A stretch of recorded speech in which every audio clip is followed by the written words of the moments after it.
భూపతి రుద్ర భూపతి ఎంతటి వాడైనా సరే, ఎంతటి మునగాడైనా సరే,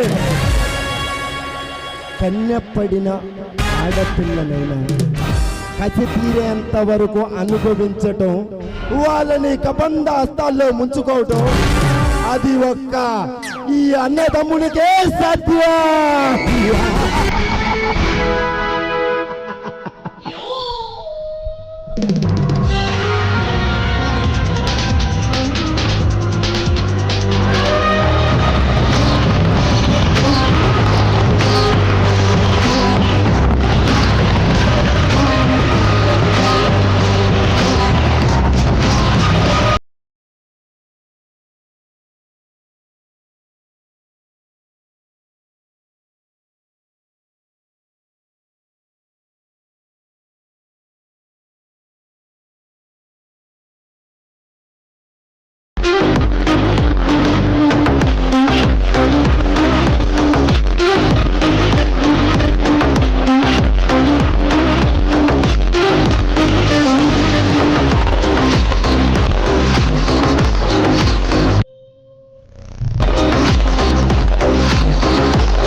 అన్నా ఎంతకాలం అన్నా ఇలా 50 లక్షలు, కోటి, 2 కోట్లు లేదా 5 కోట్లు ఇంతేనా మన సంపాదన? తమ్ముడు ఇప్పుడు మనకేమైందిరా? మనం బాగానే ఉన్నాం కదా. మనం వస్తున్నామంటే ఈ ప్రజానికం వంగి వంగి సలాం చేస్తారు. ఇంతకంటే డబ్బు, ఇంతకంటే గౌరవం మనకెందుకురా? అది చాలా. అది కాదన్నా, ఇలా వీరులాగా వేలు లక్షలు ఎంతకాలం సంపాదిస్తాం? మనకంటూ ఒక స్థాయి ఉండాలి కదా. మనం కూడా అంతర్జాతీయ లెవెల్లో ఎదగాలి. తెల్లారి వీరప్ప 3 రాష్ట్రాలని గడగడలాడించాడు. మాఫియా సామ్రాజ్యానికి రాజులైన అబ్బు సలీం, దావుద్ ఇబ్రహీం లాంటి మాఫియాటాలు సరసన మన కూడా చేరాలి. నా కోరిక కూడా అదే తమ్ముడు. ఈ నాగేంద్ర భూపతి, రుద్ర భూపతి అంటే ఈ దేశానికే కాదు, ఈ రాష్ట్రానికే కాదు, ఈ ప్రపంచం అంటే ప్రపంచం మన గుప్పిట్లో ఉండాలి. ఇప్పుడైతే గ్రామాల్లో ప్రెసిడెంట్ గా పోటీ చేయాలంటే ముందుగా మన సపోర్ట్ అడుగుతాడు. అదే మనం అంతర్జాతీయ లెవెల్లో ఎదిగితే ఎవడు ఏ కొత్త పార్టీ పెట్టాలన్నా ముందు మనకి సలాం చేస్తాడు.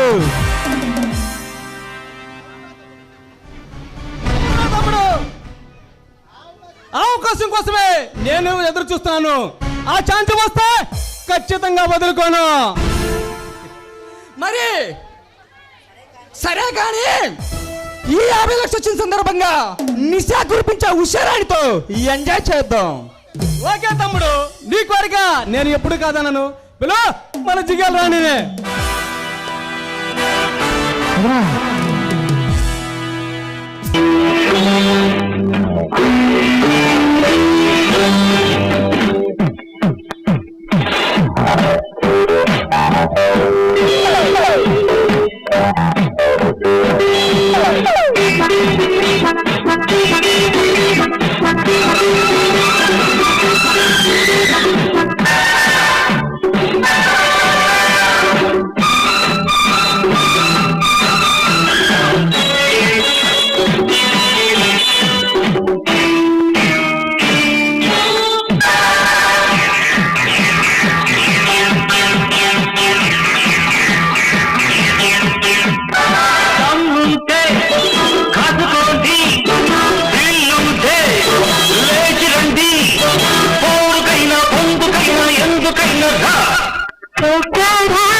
ఏమిటన్నా చాలా హుషారుగా ఉన్నావు, ఏం జరిగింది? ఏం లేదు తమ్ముడు, మనం కలలు కంటున్న ఆశయం మన వైపే రెక్కలు కట్టుకొని వస్తుంది. అదేమిటో కొంచెం అర్థమయ్యేటట్లు చెప్పన్నా. ప్రపంచ మాఫియా డాను మనకు ఫోన్ చేశాడ్రా. ఏమిటన్నా నువ్వు చెప్పేది నిజమా? మనం కళ్ళకంటున్న కాలచక్రం మన వైపే తిరిగిందా? అంటే మనం ఊహించిన విధంగా కోట్లాను కోట్లకు అధిపతులం కాబోతున్నాం అన్నమాట. అవునరా తమ్ముడు, ఈ అవకాశాన్ని జారవేయకూడదు.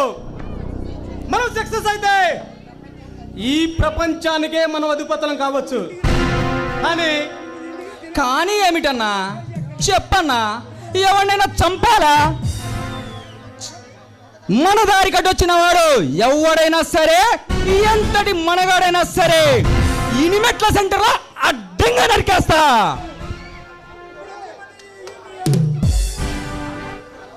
ఆవేశపడక తమ్ముడు, నీకు ఆవేశం ఎక్కువ, నాకు ఆలోచన ఎక్కువ. ఈ రెండు కలిస్తే కదా తమ్ముడు రాజకీయం రంకులు రాటలా తిరిగేది. మరి మనం ఏం చేయాలన్నా? ఆ మాఫియాటాన్ని పెట్టిన కండిషన్ ప్రకారం ముందుగా మన దేశంలో మందు పాత్రలు, మారణాయుధాలు వాటిని వశం చేసుకుని వద్దాం. పక్కనే ఉన్న గుంటూరు సిటీలో మేజర్ రంజిత్ కుమార్ ఉన్నాడు కదా. అవునన్నా, మేజర్ రంజిత్ కుమార్ ఉన్నాడు. వాడితో మనకేమిటి పని?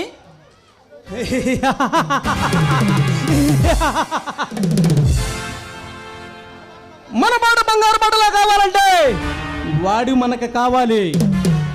వాడికి ఈ దేశం అన్నా, ఈ దేశ సౌభాగ్యం అన్నా చాలా ఇష్టం. వాడికి ఎంత దేశభక్తి ఉన్నా మన మాట వినాలి, విని తీరాలి. మన మాట బంగారు బాటలా సాగాలంటే వాడిని చిత్రమిసులు పెట్టేలా సరే మన దారికి తెప్పిస్తా. చూడు తమ్ముడు, చిన్న విషయానికి ఆవేశపడకు. ముందు అడుగుదాం, విన్నాడా వాడి లక్కు, లేదంటే మన స్టైల్లో మనం వెళ్ళిపోదాం. అన్నా, నేను వెంటనే వెళ్ళి ఆ రంజిత్ కుమార్ని కలిసి వస్తా. ఓకే ఓకే తమ్ముడు.